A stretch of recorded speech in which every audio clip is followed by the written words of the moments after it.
What's up everyone, Guy here with another Presents, this time focusing on the top 10 nostalgic NES games. Now when I say nostalgic, I don't always mean the top 10 best games, and I don't necessarily mean the top 10 my personal favorites. These are just the top 10 that resonated with me on a nostalgic level. While my first gaming system was an Atari 2600, I have a lot of fond personal memories with the Nintendo Entertainment System. My experiences started on September 29th, 1987 when I got the NES as a birthday present that year. This box has stayed with me over the years, and this is the actual box that I grew up with, complete with the Super Mario Bros. Sticker from the Nintendo Fun Club. So yes, I've seen a lot of experiences and a lot of games with this little system. As with any top 10 list, nothing is set in stone. I'm sure you have your own personal nostalgic favorites, and if you'd like to share those with me in the comments below, great. I'd love to see what games inspired you back then. The Nintendo Entertainment System evoked a lot of nostalgic memories for me. Back during its popularity, it was almost inescapable to get away from it. You could read magazines, you could watch it on TV, you could even eat it if you wanted to. And there's a lot of reasons why I hold affinity for certain games.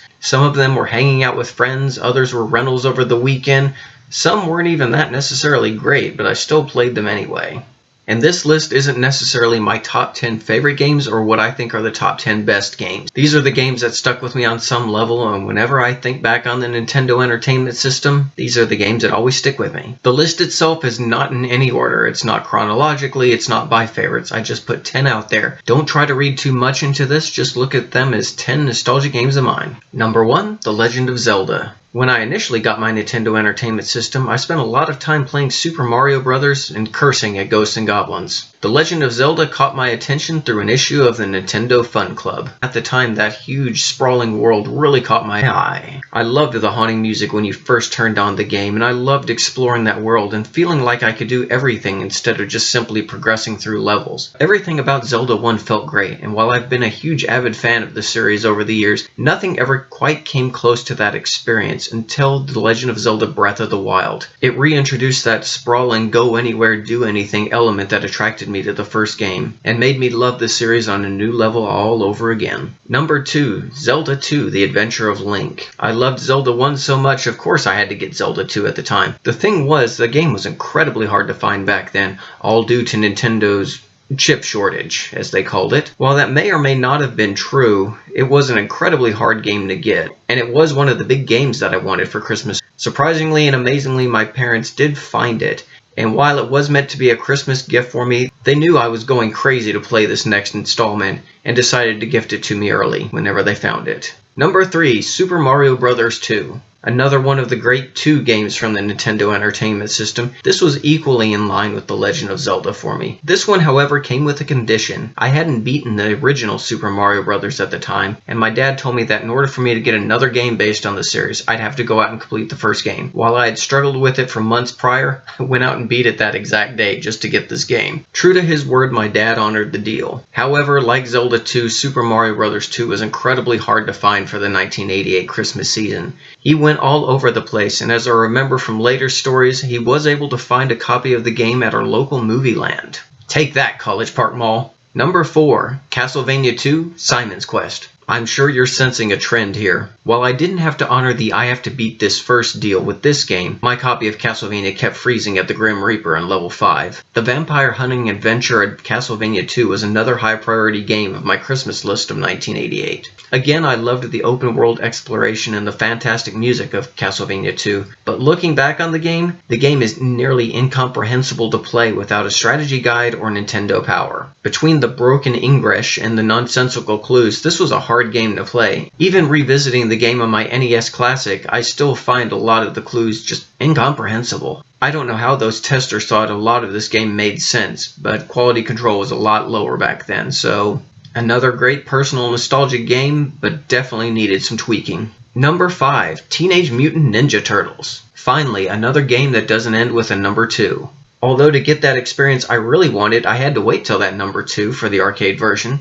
The arcade version that came out from Konami was fantastic. 4 players simultaneous action, looked and sounded exactly like the cartoon, and endlessly fun to play. So when the Nintendo Entertainment System announced that they were getting a copy of Teenage Mutant Ninja Turtles for the system, I was ecstatic. And I still was, although it was a very, very different type of game. Very hard, a lot of elements didn't make it from the cartoon show, but still, everything was Turtlemania back then, and I spent many a night trying to complete that game. All I can say is, Shredder is super cheap. Number 6, Kid Icarus. While it may not sound like a major accomplishment, it was one of the first video games that my grandmother ever bought me as a reward for whatever it is that I did as a kid. But I loved Kid Icarus, and I still do. It was such a weird game. The different types of levels, the oddball enemies, again, another memorable score from the NES era. And good God, how frustrating were those eggplant wizards. While the game is so much easier these days, there's still always that tiniest hint of frustration whenever you run into the eggplant wizards. Number 7, DuckTales. As I've mentioned in prior videos, I'm a big fan of old Disney video games, and this was one of the best and earliest examples of that. Another Christmas present selection. Of everything that I got that year, I locked myself into my room and played DuckTales all day long. It's still a great game, and while I've talked about it in detail in the past, I still think it's one of the best examples of Capcom's game design. Number 8, Mega Man 2. Thought I ran out of 2 games, didn't you? Well, I didn't. Not for this one anyway. Adding a password system to Mega Man 2 really brought the game up to a new level. That's nothing to say for, yet again, memorable music, great level design, and colorful bosses. I'm not the greatest of Mega Man players, but I do remember the excitement of getting to that dragon sub-boss and finally defeating Dr. Wily once and for all. Number 9. Double Dragon. A fun game in its own right, Double Dragon had the distinction of actually being published in my hometown. My hometown of Corsicana was about 22 to 23,000 people at the time, and seeing video game ads present Corsicana as a video game publisher was exciting.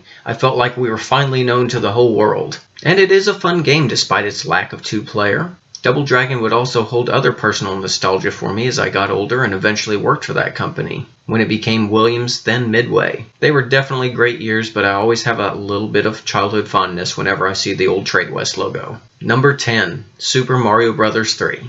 After the success of the first 2 games, there was no way you could escape the hype of Super Mario Bros. 3. I remember seeing it for the first time in GamePro, and the promise of all these great costumes, as well as its featured role in The Wizard, which may as well have been an ad for that game. Super Mario Bros. 3 felt global, and their commercials reflected it as such. It's still a great example of game design, and still one of the most ambitious Mario titles to date. While Super Mario 64 and Super Mario Odyssey later became my top contender for best Mario games, Super Mario 3 is still a great game that you can go back and pick up and play just as easily. Well, that's it for my top 10 nostalgic NES games. I could go back and talk all day about my personal favorite and the best of the system, but those were the ones that resonated the most with me when I was growing up and experiencing the Nintendo Entertainment System as it was a current thing and not a nostalgic thing. I'll be covering other nostalgic video game lists as time goes by, so definitely let me know if there's a system that you'd like me to cover first. In the meantime, thanks for stopping by, and it's all Geek to us.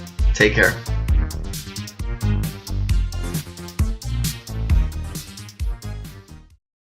Hey, excuse me, princess.